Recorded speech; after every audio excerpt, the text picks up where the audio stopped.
Okay, well, welcome everyone. We're glad you could join us this afternoon as we discuss the developing cybersecurity sector in Australia. This session is being recorded and we'll distribute the link and the relevant slides to attendees afterwards. We welcome students who will be navigating from study to start their careers in the near future, but we also welcome undergraduate students to this webinar, students who are just starting to investigate a career in cybersecurity. My name is Kim Fennelly from the Central Careers and Employability team at Melbourne University, and I'm joined by Anya Osokovic and Daniel Ho. Before we start though, I would like to acknowledge the traditional custodians of the land upon which the University of Melbourne conducts its business, the Wurundjeri and Boonwurrung peoples, and I would like to pay my respects to their elders past, present and emerging.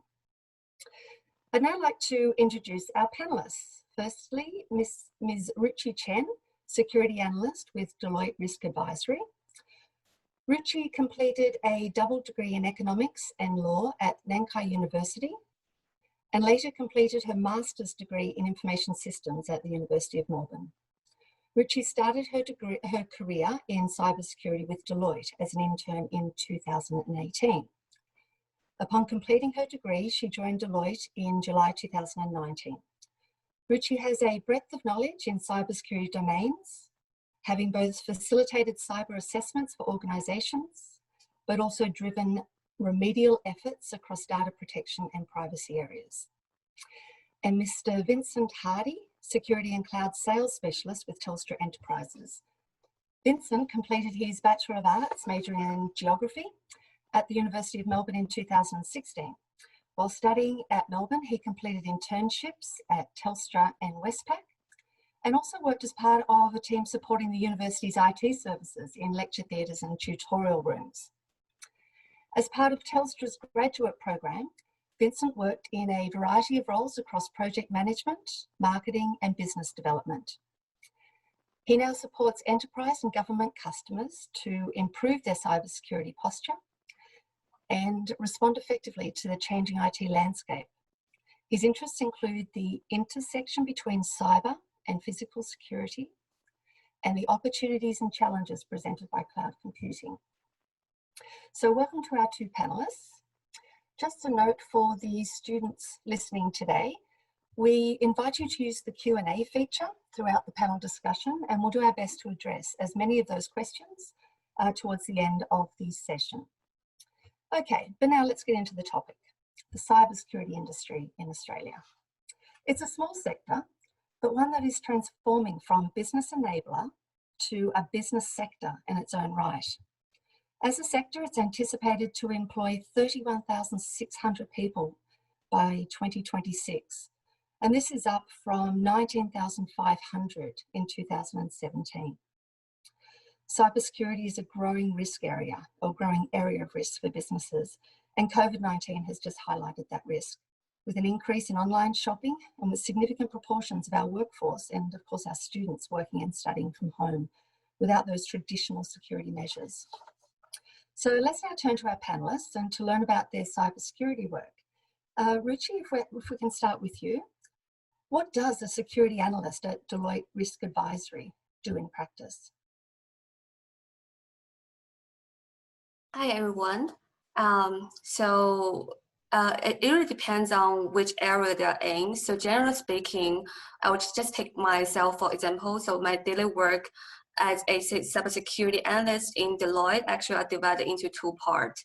So first, when I'm on project with clients, my work actually range from not so technical ones like building cybersecurity strategy, developing the roadmaps and governance models for them, or like doing risk assessment, drafting enterprise security policies and standards, and to also like developing some like more technical services, for example, like building cybersecurity controls, creating enterprise security architecture, and implementing all the cybersecurity tools.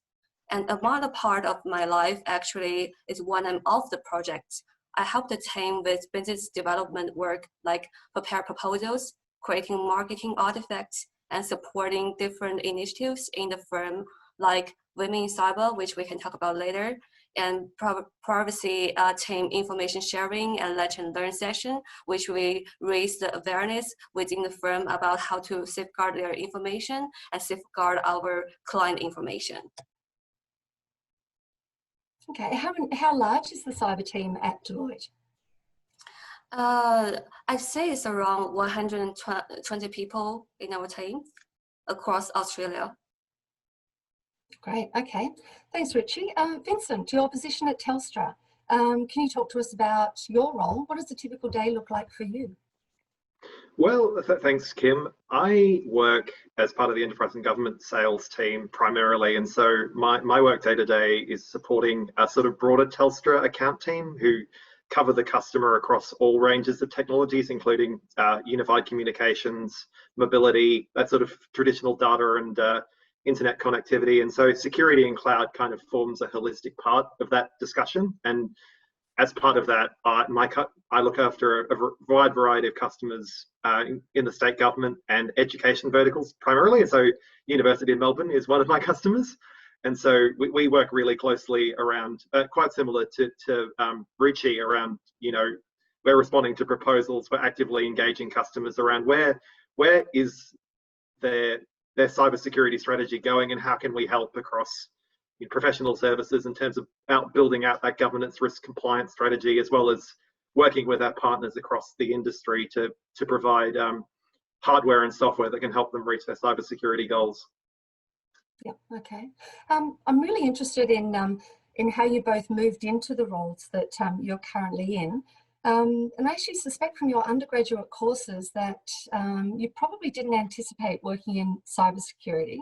So Richie, you undertook postgraduate courses in information systems, but your undergrad was actually in law and economics. Can you talk to us about your pathway into your cybersecurity work? Yeah, so like you mentioned, I actually did my double bachelor degree in economics and law back in China. So, and I also have brief working experience in government agency and digital payment industry, where I actually developed interest in the information system and IT, and saw increasing opportunities in general IT industry. So I decided to pursue my studies in the University of Melbourne, majoring in the Master of Information System. But actually at that time, I wasn't aiming for cybersecurity. I was just looking at the general IT industry. I was like, yeah, I think there's great amount of opportunities. So maybe I want to start something around that. And during my time at uni, I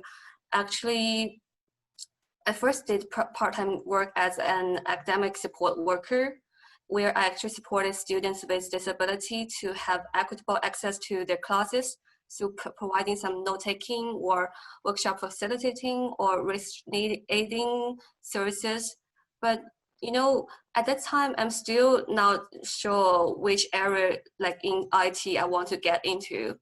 But oddly enough, my interest in cyber actually stemmed from a show called Mr. Robot, which talk about how a cybersecurity engineer and a hacker that he has some social anxiety issues, but he accidentally destroyed and rebuilt the world. And I was like, oh my God, that's so cool, because the show was so well written. It's won a lot of awards and it's a fantastic TV series. For any of you listening to this panel, I highly recommend you guys to watch it if you are really into cybersecurity industry and you want to know something more about that. Because the coding, even in the show, is actually real coding. It actually works. And so back to my story. I was so obsessed with that show, the storyline, and the cybersecurity world it depicted in the show. So I was like, that's so cool. I really want to be in. So I looked up on the University of Melbourne website, and I was searching for the subjects I can learn that are related to cybersecurity. And I found one winter class was called Information Security Consulting. This class actually changed my life, I think. So it was a very intense practical subject, where you can have the chance to work with your team to research on different areas in cybersecurity. And also it have a interactive case studies and workshops, then you can actually engage with the lecturer and to ask all sorts of questions, and can actually have some mock assessment center, some kind of question like that. So after that subject, after I went to the lecturer, Pierre Shadden, who I'm also currently working with in Deloitte. And I was asking the question like, oh, I really don't have that technical background. I don't know much about cybersecurity. Can I even get in this industry? And he was like, actually, maybe you can apply for some internship first to see if you fit in that area, if you are really interested in that area. So after my first year of study, after I took that winter class, I actually applied for Deloitte internship, which is called vacation program. So it's an 4 to 8 weeks internship where you can jump into different teams and actually engaging with the clients. Yeah. So I did that. Yeah, luckily I did that internship, and I found that that's the work I really want to be doing, at least for the next like 5 to 10 years of my life. So, and after that, I got a return offer. So that's how I got into Deloitte. Okay, so that was a summer internship that happened between first and second year of your postgrad. Yeah. And then what percentage of students who went through that internship were then offered roles with Deloitte? Is it a fairly high percentage of people who go through internship straight into the graduate program at Deloitte? Yeah, I think it's fairly high because it's around like 80 to 90% of people got in. Because the internship process is kind of like the same with a graduate program. So you have to go through like the phone interview first, and then assessment center, one-on-one like behavioral interview, short one, and then you have to go through the partner interview as well. So it's kind of like the same, the same with graduate program. So it's quite stringent, this process. Yeah. So you're almost doing your interviews for a graduate role ahead of the internship, because there wouldn't be the same sort of intensity of recruitment between internship and graduate appointment then. Yeah, but I say that the expectation for the internship and for the graduate role are not exactly the same, because you don't have that, don't need to have that much of like skills or experience to get the internship, but you definitely need some like basic technical skills to get the graduate role, I say. Yeah, okay. Thanks, Richie. Vincent, your pathway into cyber, it was probably even less direct with an undergraduate degree in geography. Can you talk to us about what your pathway was? Well, thanks, Kim. As you alluded to earlier, I did a few internships through my time at the university, but one of the really important things I think it's important to stress, and Richie's kind of touched on it as well, which is if you've got that work experience, regardless of whether it's directly related to the IT industry or the cyber industry, that holds you in really good stead. A, firstly, to get internships, which very clearly lead into graduate programs, but B, it also positions you well for graduate programs if you can't actually get an internship. And so I'd highly recommend, whatever it is. Some people are a bit anxious about putting McDonald's or a cafe on their resume. It's really valuable. And so through my process, even my internship at Westpac, which wasn't remotely related to IT, it was very business focused. A lot of my, case studies and things I was actually able to allude to in my graduate program interviews were around business and finance scenarios that I'd encountered during my work at Westpac. And so to sort of continue on, I think when it came to coming into cyber more specifically, I was previously in quite a cross-domain role, because Telstra treats cloud, network and security quite tightly coupled set of disciplines. And so when it came time for me to roll off the grad program, cyber, as you wouldn't be surprised, was actually the area most in demand. They said, we actually need more people out in the field supporting customers to talk around cyber and cyber needs. And so that was kind of, as part of that, it just made sense. I think I had an interest, and thankfully there were roles available. Okay. Well, when you went to Telstra, you're part of the graduate program, and it was a rotational program, I believe. So you experienced a number of different departments during that time? Yeah, that's right. And so I, during that time, I sort of started out in a project management role, a governance role, and then I kind of moved into more of a marketing, social media focus role. And then finally, and last but not least, I did my business development role, which really sort of set me up for the role I'm doing now, because it was kind of in the same broader team. And so I had those institutional connections down the line. Yeah, okay. And you mentioned before that you did some work on campus. Talk to us about that experience and what sort of skills you developed through that and how that helped you in securing the graduate position. I first started out actually on campus working as a usability tester for the university's websites. And so through that process, it was only really an hour a week, but it gave me a really good sense of how the university worked and what the kind of priorities were. So when it came time to apply for internships, I could sort of allude to the fact that I had worked in IT and I was interested. And through that process, you know, it's cool, a bit of a virtuous cycle. And I ended up working on campus, supporting IT services around lecture theatres and tute rooms. So if you're on campus in 2016, you'd have seen that, you know, sometimes if the VHS player wasn't working, we were very close. We were always checking those sorts of things to make sure that they were still going. We'd go around campus room to room, making sure that all the equipment was working. So when you came in on Monday, it was all fine and effective. Yeah, and correct me if I'm wrong, but was that part of the Students at Work program at Melbourne University? That's right, Kim. It's Students at Work, and it's I think every year the university runs a transship entrance into Students at Work, and it gives you an opportunity to really get those work experience skills in a really flexible environment. You know, one thing I really loved about working for the uni, and Ruchi's alluded to it as well, is that they're really flexible about working around your study commitments and making sure that it's supportive of your academic achievement rather than potentially in the way. Yeah.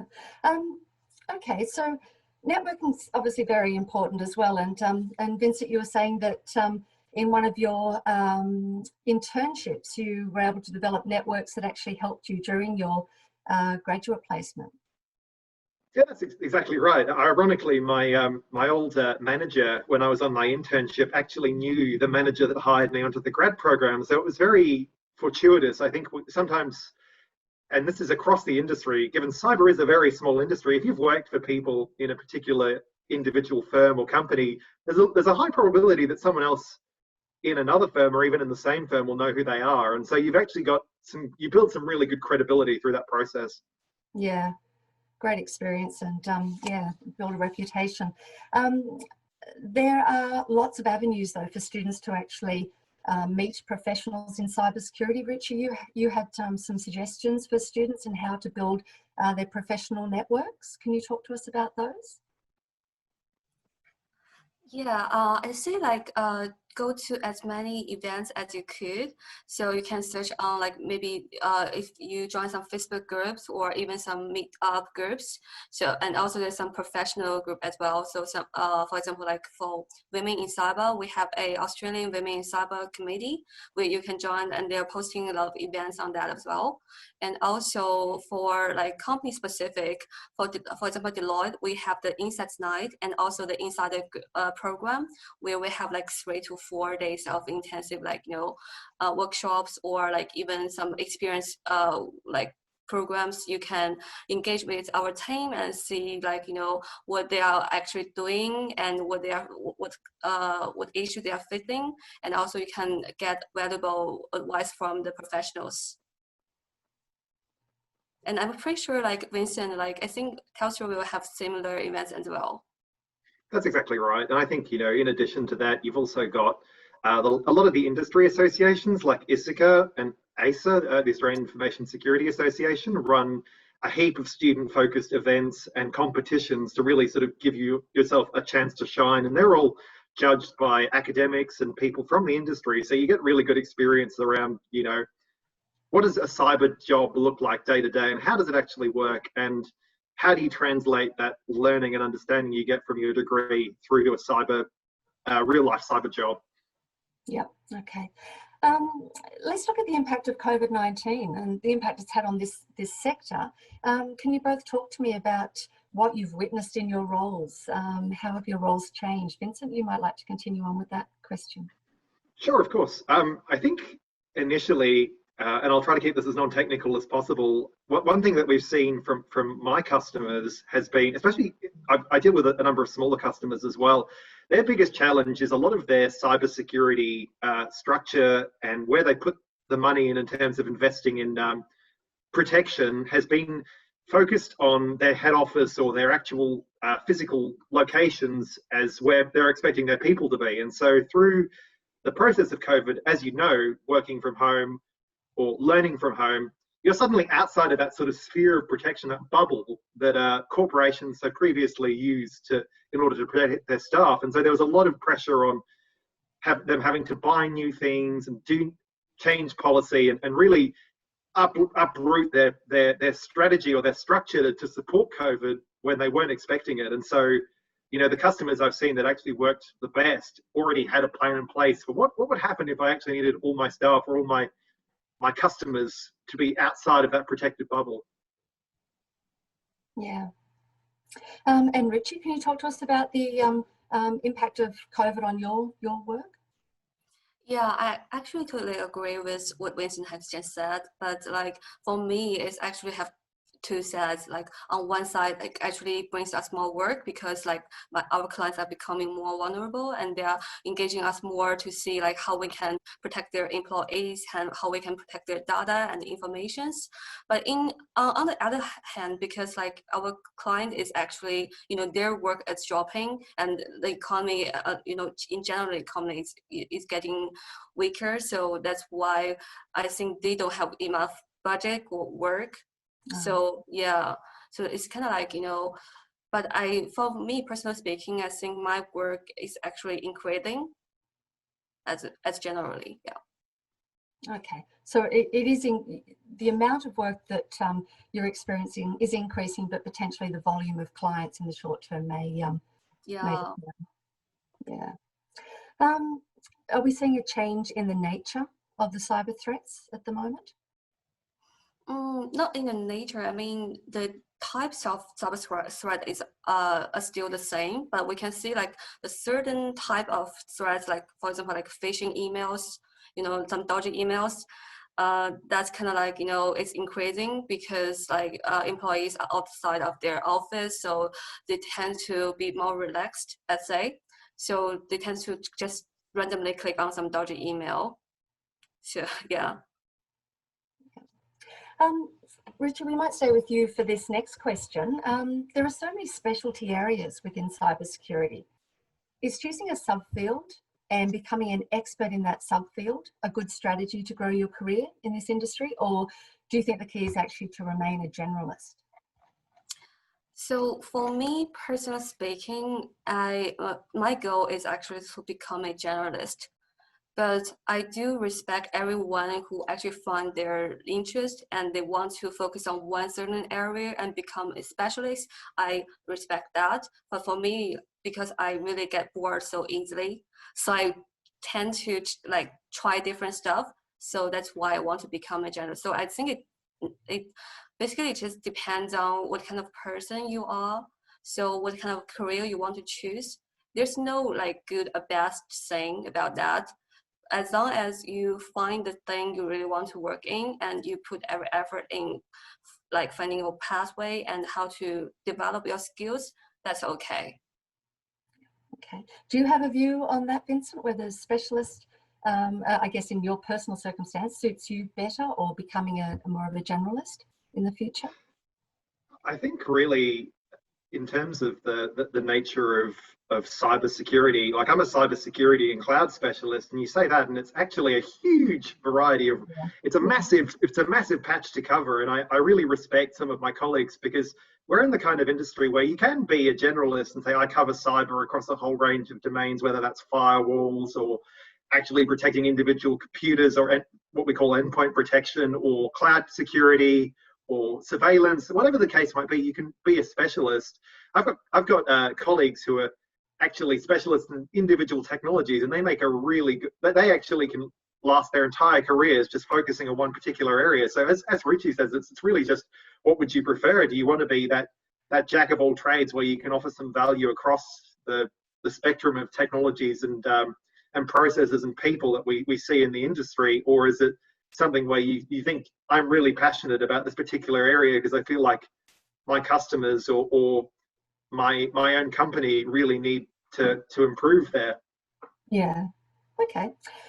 We've certainly seen, following the dramatic effect of COVID-19, several political announcements about investments in the sector. So I might just share my screen now, and we'll have a look at. Just waiting for that to load properly. And the federal government announcement on the 19th of June reported on the intense cyber attacks by foreign entities. So everyone should be, I'm sure, familiar with this statement by our Prime Minister on the 19th of June. And then following on from that, we had the announcement on the 30th of June saying that the federal government was going to offer the biggest ever investment in cybersecurity, and through that we're actually seeing an increase in the number of cybersecurity roles. 500 new jobs will be created alone within the Australian Signal Directorate. And of course, we're also awaiting the 2020 Australian Cybersecurity Strategy to be announced in the coming months. So the cybersecurity industry is getting a lot of attention and the injection of funding. It's really a massive investment by government. I think money has even been diverted from our defence budget to support the cyber industry. Now, Ruchi and Vincent, does this mean that our graduates with fantastic technical knowledge will easily secure employment in the field? Would you like to take that one first, Vincent? Of course. I think it's really important to recognise, technical skill is important and it's key for a number of roles, but cyber is a big industry. And I've got, reflecting on the skill sets that you might see in any large organisation, a big bank, an investment company, an insurance firm, or a telco, you're going to see that there's going to be a number of individuals I've known a number of my colleagues to be lawyers. I've known a number of my colleagues to be journalists. I've known a number of my colleagues to be consultants, where they're governance, risk and compliance specialists, business analysts, project managers. There's a whole range of skill sets, both technical and non-technical, that you can basically, if you want cyber to be your career, regardless of whether you're business focused or technically focused, it can be. And I think it's really about blending that mix between the people, the process, and the technology. Because as Ruchi alluded to before, you can have all the technical skill and all the security of those particular investments that you've made.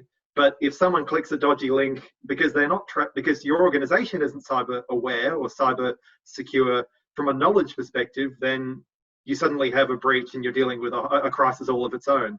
So it's important to sort of take that and be business focused and be people centric in how you approach the industry. Yeah, great advice. Ruchi, can you talk to us about some of the non-technical skills that perhaps back in your internship you knew that you were being assessed for? What were the non-technical skills that were important in your case? Yeah, so actually I think another one I want to add to that is actually you need to be attention to details, because as a whole, like cyber is to identify the risks. So how can you identify the risk? You have to have the eye to attention to the details, so that you can look through like the process or the situation and identify the threat or vulnerability around that situation.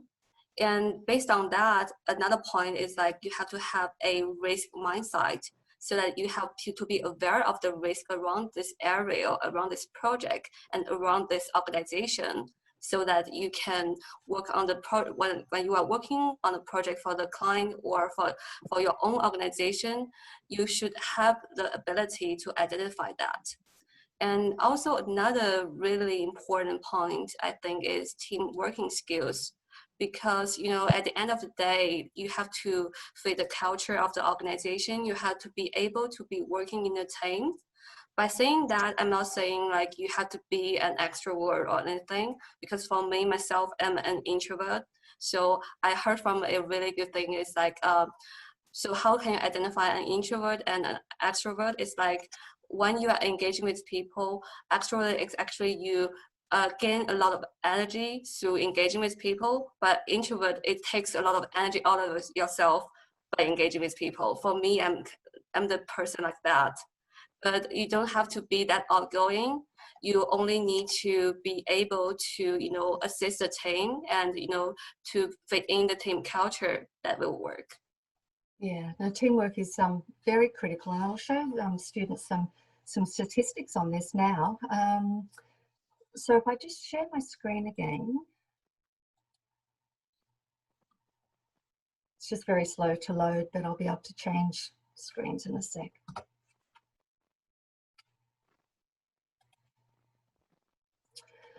Okay, so we've actually provided an analysis here of the roles that employers have advertised in the cybersecurity space in the period 1st of January 2020 to 30th of June 2020. So there are something like 716 cybersecurity roles that have been listed here. And the reason I'm showing you this, not only is it highly important for you to know which companies are actually recruiting for cybersecurity positions, but also I've got a breakdown of the actual skills that each of these companies has been looking for. So we'll have a look at that in the next slide. But this is showing you that there are 716 positions that have been advertised by these 25 organisations, but there are another 1,236 job advertisements that were not actually attributed to a particular employer. So there's, in this first half of the year, almost 2,000 cyber roles were advertised in Australia. But the really interesting thing is that when you break these down, you can see the number of skills or the types of skills that those employers are requesting in their job ads. And the reason I highlight this is that 3 of the top skills, the top 13 skills that are listed there, 3 of those are actually non-technical. So we've got teamwork, collaboration, stakeholder management, and customer service skills. So of course it's really highly important to be able to demonstrate your expertise in these areas when you're going for internships and job advertisements and graduate roles. And now is the time that you can actually start working on the development of those non-technical skills. You could certainly use the careers resources at Melbourne University to work out how you can identify your skill levels in these areas, and certainly work out how to articulate those skills to employers. It may be that Vincent mentioned before that there was some work that he was doing on campus that he was able to develop particular non-technical skills for, and that's certainly a very important thing to think about. All those, Vincent also mentioned the work at McDonald's, I think it was, that you're developing teamwork skills and other skills there that you can actually talk to an employer about during an interview. If you want some help, development of non-technical skills, there are lots of things on campus that you can go to for help, careers advice and support in the central team or faculty-based careers. We have virtual appointments with our careers advisors. There are a series of workshops and of course some online modules that you may be interested in pursuing. As I mentioned before, I can send these slides out to all attendees afterwards, and you'll see that all the links will be available to you then. I might actually hand across to Anya at this stage, because I can see that we have got some questions and answers being, or questions waiting for answers that are coming into the portal there. So Anya, can I hand across to you? You might like to direct those to either Ruchi or to Vincent. Sure. So the questions that we have are actually applicable to both, and we've got some really good ones. One is, cybersecurity is a big field. How easy is it for a person with a technical degree in IT to jump into strategy or consulting?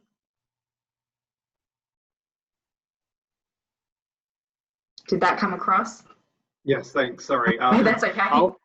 I'll take it first, I guess. I think it's important to recognize that, IT is a really useful skill set for cyber. And I think that sort of core understanding of things like networking and systems architecture, all of that is really helpful even though we've stressed in this workshop that there's plenty of roles in cyber for non-technical people, I think starting there is actually a really good idea, and focusing on that kind of broad IT background is also of value to a cyber role.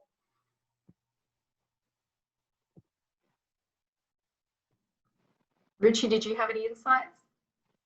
Yeah, I totally agree with Vincent. I think, yeah, it's actually starting with the general IT background is totally valuable to cyber, and also like by looking into different areas in cyber, we do have really technical like roles. For example, like security architecture or even penetration testing. So this kind of roles definitely need more technical people to jump in. Thank you. So Richie, this one is for you. So when you got the Deloitte internship, when you got into the Deloitte internship program, did you have the opportunity to explore different roles or rotate between different teams? Yeah, like I mentioned, it's an 8 weeks internship. So I actually got the chance to jump into 3 different teams. One is identity and access management team, where you actually manage all the access and identity within the organization. And another team is cyber strategy and governance, which is kind of like general, not so technical work, like help the organization to build their cybersecurity strategy and their governance model. And another role is the application security. So for example, for all the apps, we have a lot of risk around the app use. So that team is actually identify all the risks and help to remediate the risks. Thank you. So there's a question here around someone has asked, in terms of being able to volunteer, do you see any experiences within the volunteer space that would help get into the cybersecurity area? So rather than an internship, they are interested in wanting to volunteer and help organizations in that way. I can take that. So I do think every experience matters because, for example, within Deloitte, we also have the Impact Day where we always say like we want to make an impact that matters to help as many people as we can to to see like how we can actually help the people in need by providing. We have a dedicated day like we use for all our employees to come outside of our door to actually help the clients or the people in need. So I do think like if you have a lot of like volunteer experience, you will be like kind of like culture fit for Deloitte because we literally want to help people in need. Can you think of any, I guess, organisations that Deloitte might work with where, or instances where, if let's say there was a company that had any programs where they did take on volunteers or someone that, or students that can help in that area? I guess that opens up the broader question of, are there any volunteer-based opportunities? Hackathons or anything that comes to mind that could be beneficial in that regard? Yeah, I think we do have a hackathon ongoing right now around penetration testing, and we also like have hackathon as well. So yeah, I think like by joining this kind of events will definitely help you. Will definitely like help you to stand out of other applicants when you're applying for the roles. Do any come to mind during your time at Melbourne Uni that you heard about or participated? Actually, I haven't actually been to this kind of event because for me, myself, I'm more like quite non-technical, so I haven't actually joined this kind of events. Okay. And there's another question. Is it automatically seen as a disadvantage if someone wants to work in the field of cybersecurity but is currently studying optometry compared to those who are already studying in that field? In your opinion, do you think it is a disadvantage, or is there a way to take those skills and apply them to the skills required in cyber? Vincent, do you want to take that? Yeah, sure. I mean, I'm sort of the ultimate example of that. I think, geography is about as distant from cyber as optometry. And I won't lie and say it was an easy experience to try to transition straight from a role which was pretty it was skills focused to being more like technically or domain focused. And so I think the core of it is really try your best to get opportunities to sort of start translating those skill sets from your optometry degree into a practical business or IT setting as soon as you can. So internships are great, volunteering is great, those hackathons, those industry forums, that's all really good experience. And I think the more that you show interest and make an effort to present before you apply, the better stead you'll be in. Because I think the lessons that we learned through our graduate recruitment and in general has been not everyone thinks the same, and we don't want everyone to think the same. And so if we get people from different discipline areas, that's going to allow us to protect our customers and serve our organizations better, because it means we're not all coming from the same, approaching the problem the same way, or reaching the same conclusion. So that'd be my advice. Thank you very much. And I'm noticing a bit of a theme with the questions asking if it's okay to consider cyber if you're from varied areas. Something I would take a moment to plug at this stage is also our Careers and Employability Studio with the University of Melbourne, where you can have a one-on-one meeting with a careers advisor, and you can go through all the various experience that you have and how you can transfer those skills. So I hope that answers some of those questions, but it sounds like cyber is definitely a place that accepts various degrees, because it's not about the degree, it's about the skills that come with it. So hopefully that will address some of those questions. Just wanting to also address, were there any specific clubs or groups that you were part of with UMSU potentially that drew out some of those skills? I know, Vincent, you mentioned your Westpac experience, but yeah, in terms of the university community, were you engaged in any of those?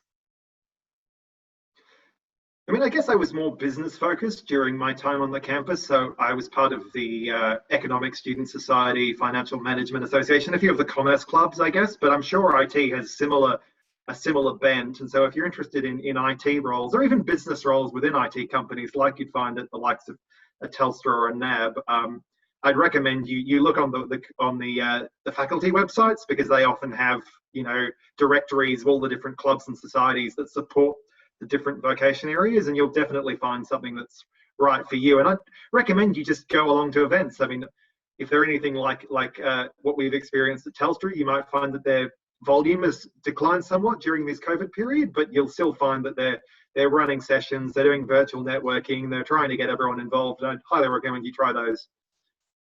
Thank you. There's a question, Ruchi, for your internship, did you require a minimum WAM during the application process? Not exactly. I think there's no minimum WAM, but I have heard people saying that they do have really good experience and they don't have really good WAM, but they still got in. So I think it really depends. So I think experience really matters more than WAM. Thank you. I'm just seeing some more questions around, is it necessary to do a master's in info systems, IT, computer science to get a job in the field? So any questions related to getting into the field? I think it is clear that you don't have to be from a specific field. It does sound like it is quite accepting of various degrees. And let me have a look. There's a question here about the Internet of Things and 5G. So this might be a good question for Vincent. What do you think about how cutting edge technologies, for example, in IoT and 5G, impact on cybersecurity for people, process and technology? It's a really good question, and I think it sort of speaks to something I'm quite passionate about, which is the intersection between physical and cybersecurity. I think, you know, if you look back, there's actually an interesting journal article around an incident that happened at Maroochy Shire Council, where a disgruntled ex-employee actually hacked a sewerage system and flooded the grounds of a hotel, because he didn't get a job offer. And so I think, you know, even for decades, we've been thinking around what actually happens when those IoT sensors and when those IoT systems and processes that we're building into our daily life actually are hacked or And now that they're connected to the internet, that is a real risk. And so I think, you know, there's definitely opportunity around how we secure those kind of decentralized environments that are small and can't necessarily run protection on the device. And so I think, you know, there's definite, even if you just look at, if you Google it, you'll find information. And I think it's a worthy area of exploration if it's something that you're passionate about. Thank you. There's a question here from a media and communications graduate. So they would like to know how to dig out those non-technical roles. And if you have any advice there, or if you've got any application tips that they could use, that would be really useful. I guess I can take that one, Richie, if you don't mind. I think importantly, you'll actually find that the larger organizations probably are more suitable for those kinds of roles. I mean, my reflection on seeing some things in my LinkedIn feed and talking to some of the other graduates from a Telstra perspective with non-technical backgrounds, they found that having the sort of more generic programs where they weren't necessarily cyber focused gave them the opportunity to explore the organization and find the cyber roles inside. And so, you know, I was reading a conversation on LinkedIn about someone who was a journalism grad who went and joined the ANZ IT grad program. And so I think it's a case of, you know, think about those skill sets and then also, you know, apply for those kind of broad streams and talk about your broad skills. And then if cyber is something that you're passionate with down the line, you'll have the opportunity to join those teams and sort of see if your skill sets work through into a more focused role. Thank you. We have a few questions here around international students getting roles, and whether you have any insights into how is the career prospect for international students to find a role in Australian cybersecurity industries, as many companies require a security clearance. Yeah, I actually agree with that, but for at least I know for Big Four, like cybersecurity areas, we don't actually require that. So for me, I personally, I don't have PR, but I still got A in Deloitte. So it should be okay, but I know it's very hard for international students to get into this industry. But I'd say like at least try to apply for some internship roles, which will have like stringent requirements. At least you try to see if you fit in this like industry or area and see if you really like it. Then you can decide if you really want to have a graduate role or you do it for the rest of your life or anything. During the during the interview process, did you have a technical assessment, either of you or both of you, please? Actually, I don't have a very technical assessment. I only have a couple of questions like around like, do you have like coding background and anything, but it's kind of like general behavioral question, not that technical. Vincent? I think it really depends on the stream of the graduate program that you're applying for. So for example, I applied for the business and commerce stream at Telstra, and so there wasn't necessarily much technical focus. But as I was going through the process of applying for roles when I was rolling off my graduate program, finishing my graduate program, there were a number of roles where they actually asked, you know, how does an app work? And I had to flub a bit because, you know, it's not something that necessarily comes to mind when you're not necessarily living it every day. But I think, you know, it never hurts, even if it's just introductory reading around cyber, because, you know, for a lot of people, for all that we've talked about the importance of non-technical skills, some of them still have a view that technical is important. And so having a basic understanding of how networks work, how cloud computing works, that's all valuable stuff, even if your focus in a role would be more business centric or people centric. Yeah. There's a question here regarding the technical skills in companies. So are there technical roles in companies like Deloitte and Telstra that combine artificial intelligence and machine learning with cybersecurity? So oh, sorry. Go for it. Yeah, okay. So actually we do have a cybersecurity intelligence center in Sydney, which a whole bunch of people are actually looking at like cyber intelligence. So we do have like cybersecurity roles that are related to robotics or artificial intelligence or even Internet of Things, like Winston mentioned before. So that function is centralized in the Sydney office. Yeah. And I mean, from my side, I think, where Telstra has invested and where a lot of organizations are investing is in automating their responses to cyber attacks, because so often the attacks are automated. And so if you try to just throw more and more people to try and respond, it's a losing game and you end up in a lot of trouble. And so a lot of the investment, both from our vendor partners and from organizations that we work with, is actually around how do we build toolkits and playbooks to support that IT environment that's in an automated way that relies on that AI ML skill set rather than necessarily just throwing more people at the problem. Yeah. Is there, I'm just having a look, sorry, at some of the latest questions. So how is the job market for international students applying to work in the field of cybersecurity? That's a big one. So because I actually applied like 2 years ago, so I'm not sure for now how does it look like, but I'm pretty sure that the COVID-19 situation actually impact a lot, because I also have friends who are currently looking for a job and they don't have like really good results. But I think for cybersecurity, there's a lot of roles opening right now, so it shouldn't impact a lot. Regardless of if you are local or international student, as long as you got the right skills and you got the right experience, I think you are eligible to apply for the roles. How you both find out about the available internships? If you can think back to when you were applying for internships, what was the source of information? Where were you going to find out about those internships? For me, because my lecturer is from Deloitte, so I'm really into that subject, and so I actually have a lot of conversations with the lecturer, and I found out he said Deloitte is currently recruiting, so I actually applied to that. But I know for sure a lot of big four or even big telecommunication company like Telstra will have open internship every twice a year, I think, for summer and winter. So when it's near the time, just research on the website and then you'll find all the open applications. And also I think the website called Graduate Australia. I think that's the website, and I actually researched for a lot of roles on that website as well. Okay. And Vincent, it's a few years ago for you, but are you able to comment on that?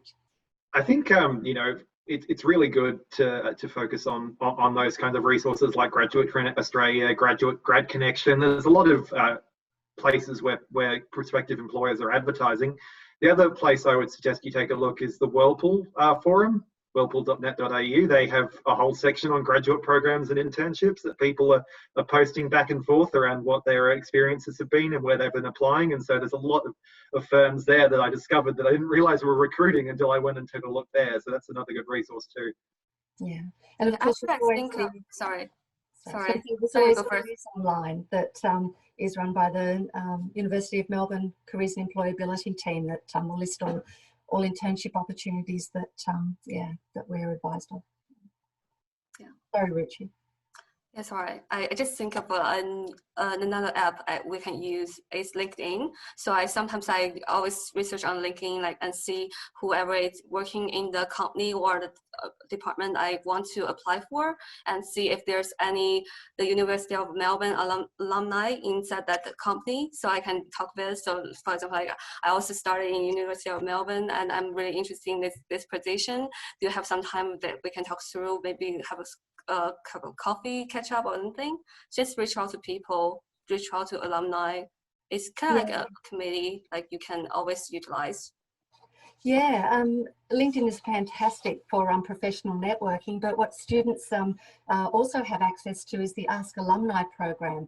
And I might just share my screen at the moment to show students what that looks like. So Ask Alumni is a platform that you can register on as a student and within 5 minutes be able to view all the mentor profiles of something like 2,000 plus Melbourne University alumni.